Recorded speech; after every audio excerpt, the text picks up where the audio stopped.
بسم اللہ الرحمن الرحیم۔ السلام علیکم، ویلکم ٹو مہم کہانی۔ اگر آپ نیو ہیں تو چینل کو سبسکرائب کر دیجئے۔ ناول اچھا لگے تو پلیز لائک ضرور کیا کیجئے اور کمنٹ باکس میں ضرور بتایا کیجئے کہ آپ کو ناول کیسا لگا۔ کب سے کال کر رہا ہے یہ خبیث انسان تمہیں؟ وہ اس کے سر پر کھڑا موبائل دکھاتے ہوئے سختی سے پوچھ رہا تھا۔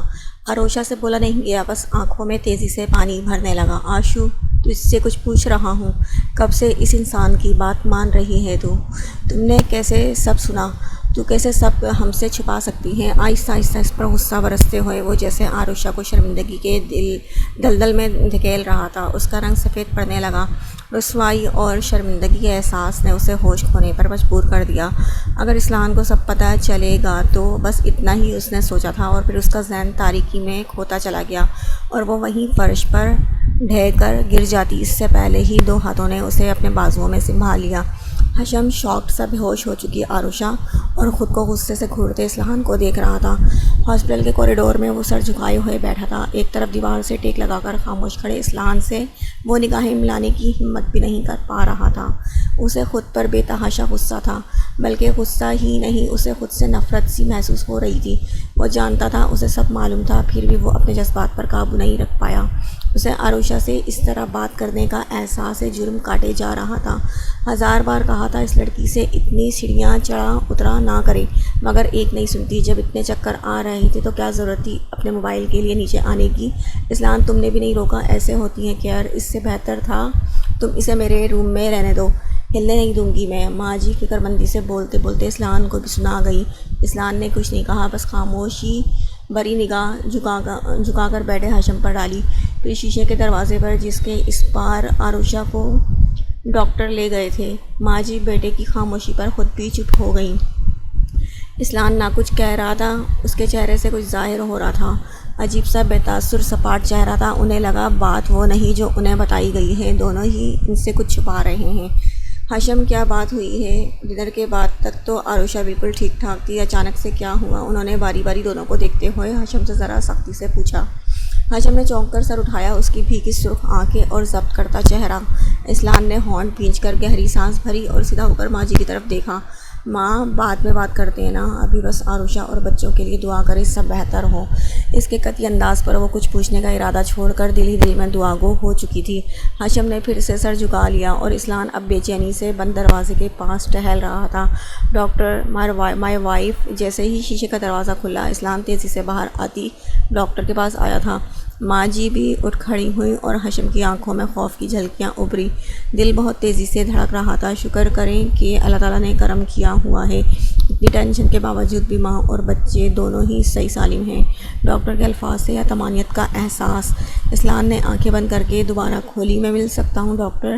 وہ بے چین سا ڈاکٹر سے پوچھ رہا تھا۔ شور، بٹ ابھی وہ دواؤں کے اثر سے سو رہی ہیں، آپ اسے آرام سے سونے دیں۔ نیند آروشا کے لیے اس وقت سب سے زیادہ ضروری ہے۔ ڈاکٹر نے مسکراتے ہوئے اسلان کے چہرے کو دیکھا۔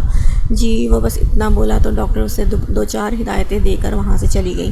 سب کے دلوں کو سکون بخش کر حشم اب خود کو کافی آرام دہ محسوس کر رہا تھا۔ اگر اس کی بہن یا اس کے بچوں کو ذرا سا بھی نقصان پہنچتا، وہ ساری زندگی خود کو معاف نہیں کر سکتا تھا۔ آرام سے، ہاں، بہت احتیاط سے۔ جیسے ہی اس نے آنکھیں کھولی اور اپنے ہاتھوں کو ہلایا، اسلان تیزی سے اٹھ کر اس کے پاس ہی ٹک گیا۔ آروشا نے بھاری ہوتے سر اور بجھل آنکھوں سے چاروں طرف دیکھا، پھر اسلان کو سمجھ میں نہیں آ رہا تھا وہ اس وقت کہاں ہے۔ ہاسپٹل ہے یہ؟ تم بے ہوش ہو گئی تھی نا، اب کیسے معلوم ہو رہا ہے میری جان؟ اس کے چہرے کی الجھن پڑھ کر اسلان نے بتا کر محبت سے اس کے ہاتھ کو تھامنا چاہا۔ نہ صرف تھاما تھا بلکہ اپنے لبوں سے بھی لگا رہا تھا۔ میں بے ہوش ہو گئی کیسے؟ یاد کرنے پر بھی اسے کچھ یاد نہیں آ رہا تھا، وہ بے ہوش کیسے ہو گئی تھی؟ الجھتے ہوئے اسلان کو دیکھی جا رہی تھی کمزوری کی وجہ سے۔ اسی لیے تو ہاسپٹل لے آیا ہوں، بس جلدی سے ٹھیک ہو جاؤ میرے لیے، اپنے اسلان کے لیے۔ اپنی طرف الجھن سے دیکھتی آروشا کو دولہانہ نگاہوں سے دیکھتے ہوئے وہ اب بھی اس کے ہاتھوں کو سہلاتا، کبھی چوم لیتا، جس طرح وہ بے ہوشی کی حالت میں چلی گئی تھی۔ اسلان اس کی حالت سے زندگی میں پہلی بار خوفزدہ سا ہوا تھا۔ آروشا کو کھونے کا ڈر، اسے کچھ ہو جانے کا ڈر، اپنے بچوں کی زندگی کا ڈر۔ آروشا پر اب بھی نیم غنودگی طاری تھی۔ کچھ گھنٹے پہلے کیا حادثہ ہوا تھا کچھ بھی یاد نہیں آ رہا تھا۔ وہ بس آنکھوں کو بمشکل کھولے بس اسلان کو لگاتار دیکھے جا رہی تھی، اس محبت کو محسوس کر رہی تھی جو اسلان کے ہر انداز سے، ہر حرکت سے ظاہر ہو رہی تھی۔